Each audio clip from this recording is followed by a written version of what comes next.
CPI dos atos do dia 8 de janeiro acionou a Justiça do Distrito Federal com uma representação contra o tenente-coronel Mauro Cid por abuso do direito ao silêncio. O ex-ajudante de ordens de Bolsonaro não respondeu a nenhuma pergunta durante o depoimento. Bruno Pinheiro, da capital federal, ele apenas fez a apresentação e depois se esquivou de responder às perguntas. Será que ele pode sofrer alguma consequência na Justiça a partir de agora, Bruno?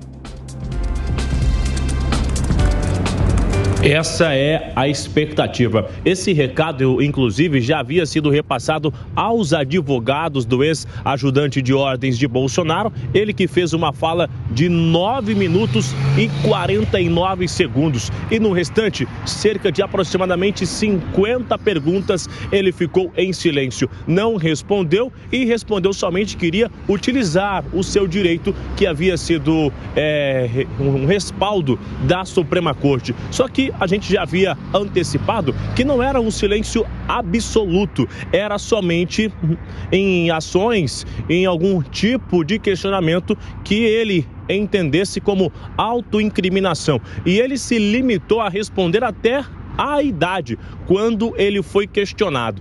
Hoje, nesta quinta-feira, a CPMI dos atos do 8 de janeiro acionou a Justiça Federal do Distrito Federal. O entendimento da CPMI é que houve uma tentativa de impedir o funcionamento da CPMI do 8 de janeiro e, diante disso, houve essa representação. Ele foi ouvido aqui no início da semana após uma operação da Polícia Federal localizar no aparelho celular de Mauro Cid uma espécie de um roteiro de golpe de Estado. Jair Bolsonaro reforçou inclusive ontem a Jovem Pan que lá em 2018 ele não tinha nenhum tipo de amizade com o ex-ajudante de ordens, que ele foi indicado realmente em 2019 e o aparelho de Mauro Cid acabou se tornando um celular de reclamações e que essas informações jamais seriam utilizadas. A partir de agora, ainda que no recesso,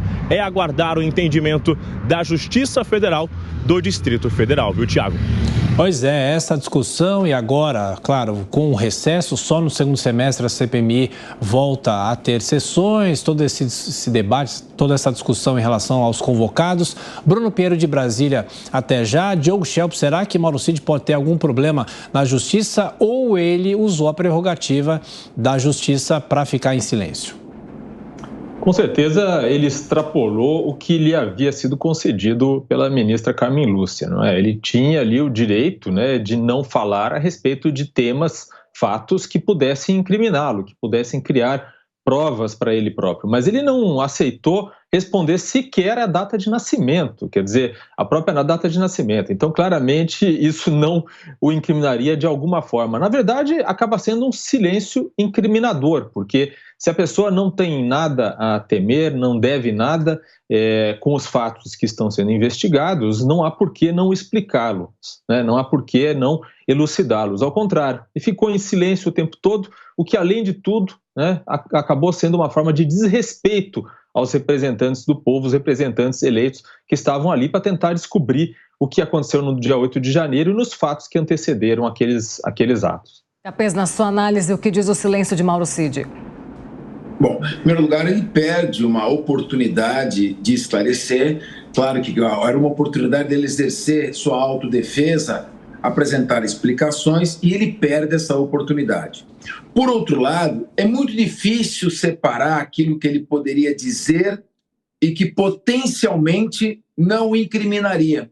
Então, essa questão de abuso no direito de silêncio é muito relativo. Claro, não responder a data de nascimento é demais. Porém, é um silêncio irrelevante, porque para saber a data que ele nasceu é só checar no documento. Com relação aos fatos, sim, ele tem ali, é muito difícil dizer que o silêncio dele foi um silêncio que não prejudicaria a defesa. Não, ele tem esse direito ao silêncio e acho que, com relação a isso, pouca repercussão jurídica haverá para ele. O que eu coloco também, uma questão, é que ele foi muito humilhado durante a CPI. Isso depõe contra a CPI.